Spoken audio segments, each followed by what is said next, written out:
I don't care what color the person is on the street. You do not.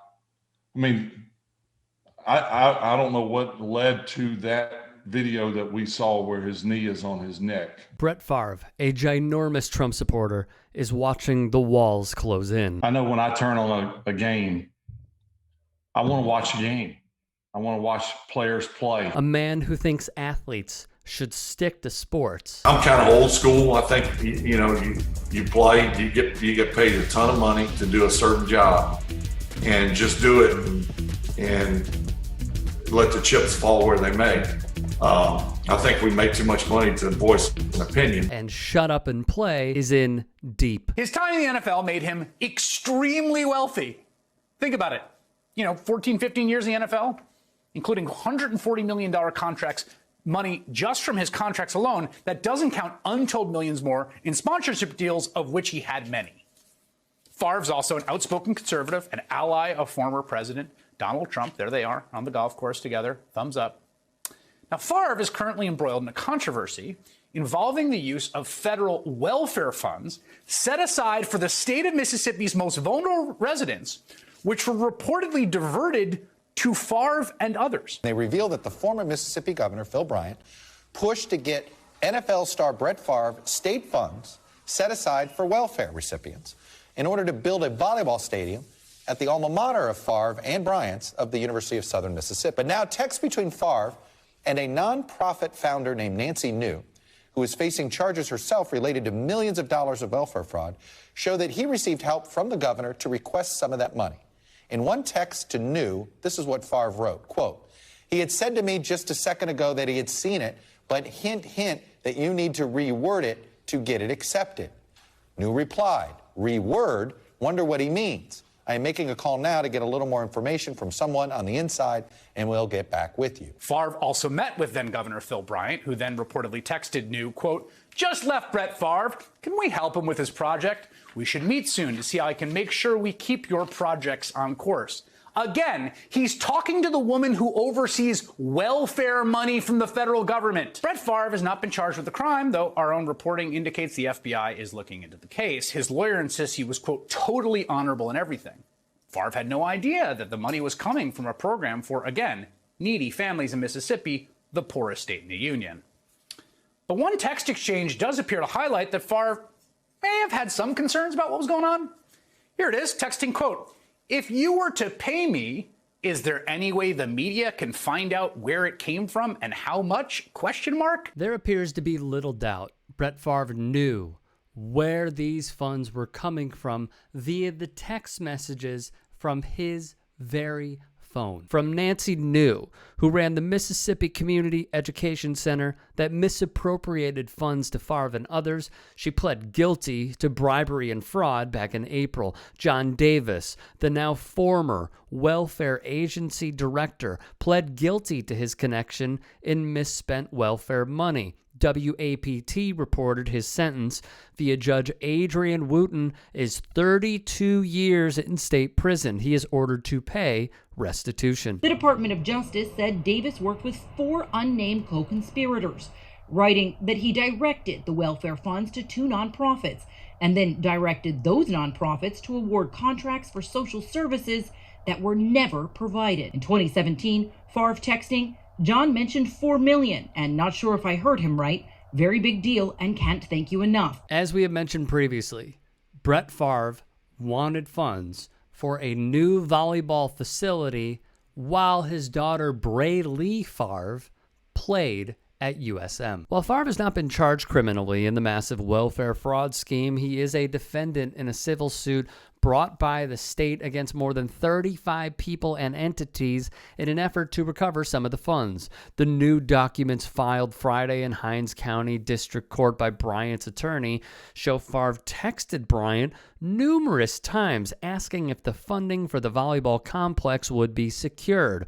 Favre also texted Bryant in July 2019 about funding for a high-quality football facility to attract better recruits, the filing notes. All of these recent filings, in my opinion, conclude what we had speculated previously, and I felt like we all knew. Brett Favre had a good idea of where these funds were coming from all along. Furthermore, on July 28, 2019, Bryant texted Favre that the founder of a nonprofit who paid him has some limited control over federal funds in the form of grants for children and adults in the low-income community. Use of these funds is tightly controlled, Bryant wrote, according to the filing. Any improper use could result in violation of federal law. Auditors are currently reviewing the use of these funds. Still, Favre continued to push for the volleyball facility according to the 62-page filing that objects to a subpoena for the former governor's documents in a lawsuit stemming from the state's scandal. According to the filing, Favre texted Bryant on September 4th, 2019, after a meeting they and others had to discuss requesting an additional $1.8 million to $2 million for programs at the new facility. We obviously need your help big time, and time is working against us, Favre wrote. And we feel that your name is the perfect choice for this facility, and we are not taking no for an answer. You are a Southern Miss alumni, and folks need to know you are also a supporter of the university. Bryant responded, according to the filing, "We are going to get there. This was a great meeting, but we have to follow the law. I am too old for federal prison." A lawyer representing Bryant, Billy Quinn, told ESPN the filing shows that Favre continued to press for state funds, first from DHS and later in a legislative appropriation. Another big name that appeared to admit Brett Favre was in the wrong and was going about this the wrong way was this man, former USM President Rodney Bennett. Phil Bryant texted Bennett, who replied that he had asked Brett not to do the things he's doing to seek funding from state agencies and the legislature. As you know, IHL, or Mississippi's higher education system, has a process of how we request and get approval for projects, and what he's doing is outside those guidelines, Bennett wrote. I will see for the umpteenth time if we can get him to stand down. The bottom line is he personally guaranteed the project, and on his word and handshake we proceeded. It's time for him to pay up. It really is just that simple. Favre also mentioned he texted Tate, as in current Mississippi Governor Tate Reeves. Former U.S. Attorney Brad Pygott was hired by the state to find the money. How is Brett Favre getting money that's supposed to get kids out of poverty? It's a mystery to us. Here we had tens of millions of dollars sent by the country to do the thing that we need done the most, and it was squandered. In July, he issued a subpoena to get more answers about that volleyball arena, including any communications between the university and former Governor Phil Bryant. What happened to you after you filed your subpoena? I was terminated. He was fired, in my view, because he was getting too close. As always, follow the money. He told the New York Times, I believe I was fired as a result of a pattern of orders from the Mississippi Governor's Office concerning protecting an entity called the University of Southern Mississippi Athletic Foundation from any responsibility in this matter. Now, here's the thing. Reeves did not deny the firing. The reporting continues to pinpoint that Reeves is protecting his donors at all costs.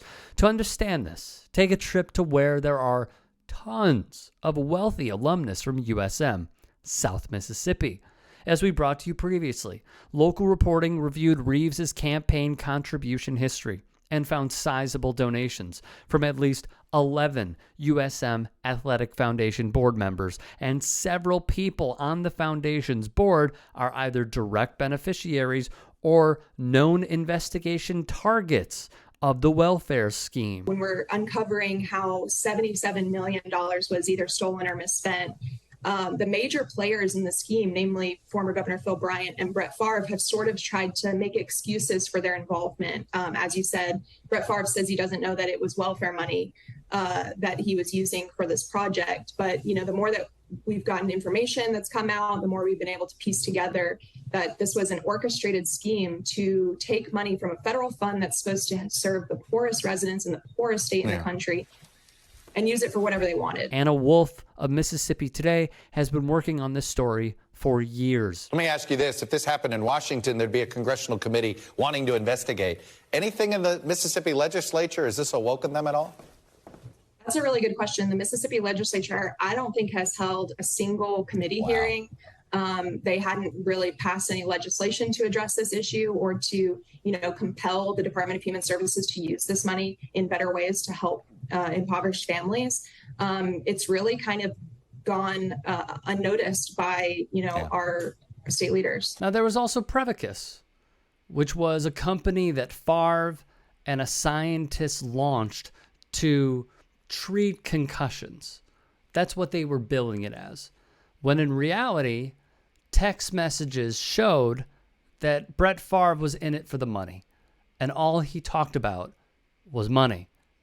And he offered then Governor Phil Bryant shares in Prevacus, to which Bryant said he had no idea, he denied it, but then the text messages showed that he knew all along. As many know from our previous pieces as well on this subject, Brett Favre was offered millions of dollars for autograph sessions, radio interviews, etc., all of which he never fulfilled.